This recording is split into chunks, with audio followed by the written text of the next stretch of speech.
What's up, YouTube? I'm Laura and you're watching Atomic Adventures and Reviews, and you better get in the car because it's adventure time. I am going to be taking you guys to a really cool place in Avondale. It is the, you know what, I don't even know what it's called. I'm going to have to look it up and put it in the title of this video. But it is a marker, a historical marker that is used to determine all of the measurements in the state of Arizona. Okay? I'm sure it has a name. The place that I'm going to, it's called Monument Hill. It is right next to Phoenix Raceway in Avondale, Arizona. It's on the west side of the Phoenix metro area. And apparently it's supposed to have a beautiful view from the top. It's supposed to be a very short hike. I don't know much more about it other than that, but we're gonna go check it out and kind of look at the area and see what we see. And I'll kind of explain the whole process of how they set up the grid system here in Phoenix, because one thing you can always count on when you're in the Phoenix metro area is that you cannot get lost here, okay, because we're on a grid system. And the grid system exists because of this marker I'm about to take you to go see. So hang in there and I will take you on this little journey. All right, so I'm just gonna give you a quick view of the mountain where I am right now. I'm at about the halfway point up the mountain to the marker. I'm out of breath, yes. This is a moderate hike, I'd say. It is quite rocky and it is quite straight up. I wouldn't recommend this hike to anybody who has any like physical problems or limitations at all, like you know, foot problems, knee problems, that kind of a thing. It's about 95 degrees out today, so not bad, but it's hot. I'm out of breath. Where we are right now, we are on tribal land, okay? So we are right next to Phoenix Raceway, which I'm gonna show you when I get to the top of the mountain. And this is the very most southern tip of Avondale, Arizona. And I am gonna go ahead and head up the rest of the hill, and I'll be back in just a sec. Okay guys, I'm back. I need another breather, another break. And lo and behold, look what I found. You guys, I'm so excited. I just found petroglyphs. Now, just so you guys know, petroglyphs are all over the state of Arizona. These are hundreds, thousands of years old. So you can kind of see the swirls here, and then right over here, we do have some lines. Those are petroglyphs, okay? Those are not done by current humans. So, I am just about 10 feet away from my destination. That's a pretty rock, it has different colors. So I'm gonna head up that way and I'll be right back. Okay guys, I don't even know if this video is recording because my phone is so hot. I couldn't even video from the top of the mountain because it got so hot that my phone had to turn off and cool down. I'm gonna rate this hike difficult. Definitely not moderate. This is difficult, okay? I really shouldn't have done this. Bad idea. I've got about 50 feet to the bottom. I'm not dying on this mountain today. Nope. Now I get why people are rescued off of the mountains in hotter temperatures. It is not quite as hot today, but it is still way too hot, and this is a bad decision. This is a very, very bad decision. So I'm about every 10 feet, I'm taking a break to come down. I've scooted on my butt down rocks. I think my butt might be actually burnt a little from a hot rock. I'm out of breath. And I'm literally resting in the little bit of a shade I could find right next to a snake hole, which is not a good idea, but I can't be out in direct sun at the moment. So I'm with you guys right now. I'm cooling down. I'm sorry I couldn't give you guys the beautiful view from the top. The panoramic view is gorgeous of the tribal land, the mountains, etc. But I had to stop because I'm tingling, which signifies I'm about to have a partial seizure. So I'm gonna sit here for a while and I'm gonna cool off and I'm gonna come back to you guys when I get into the car, okay? Because this is serious, so I'll be back to you guys as soon as I can.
Okay guys, I made it back to my car.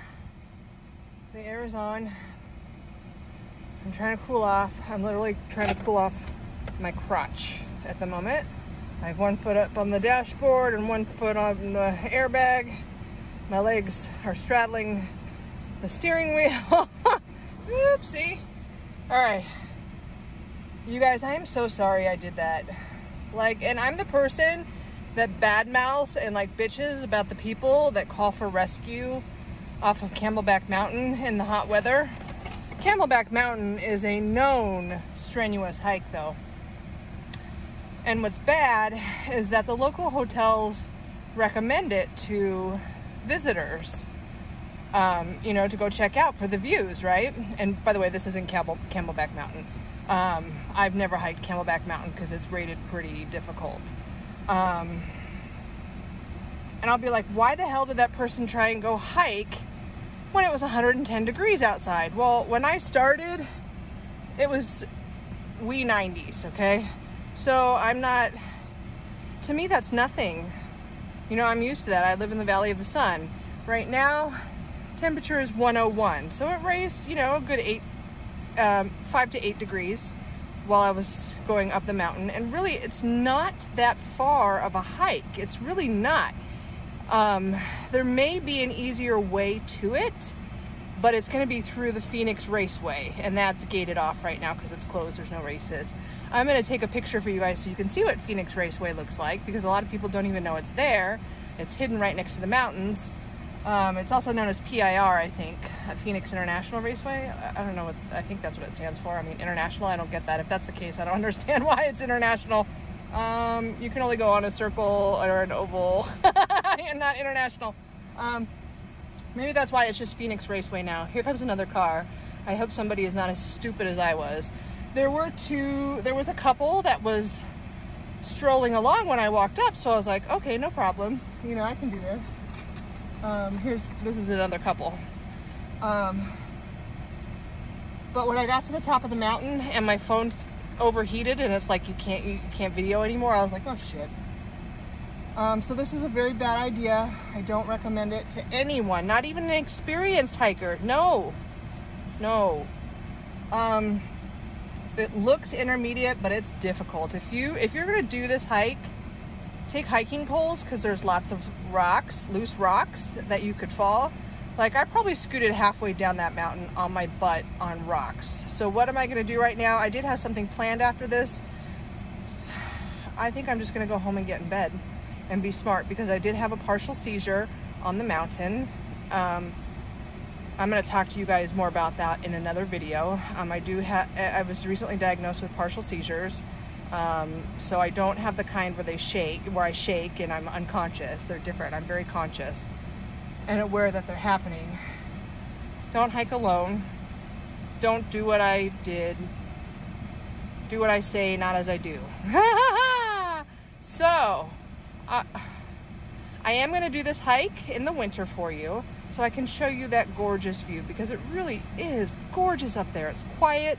You can see the tribal marshlands, and it makes me want to go back there and kind of, you know, and see what's back there, but there is no trespassing signs. I'm sure people go back there all the time, but I don't know if it's a reserve or protected land or what it is, or I have to do some research.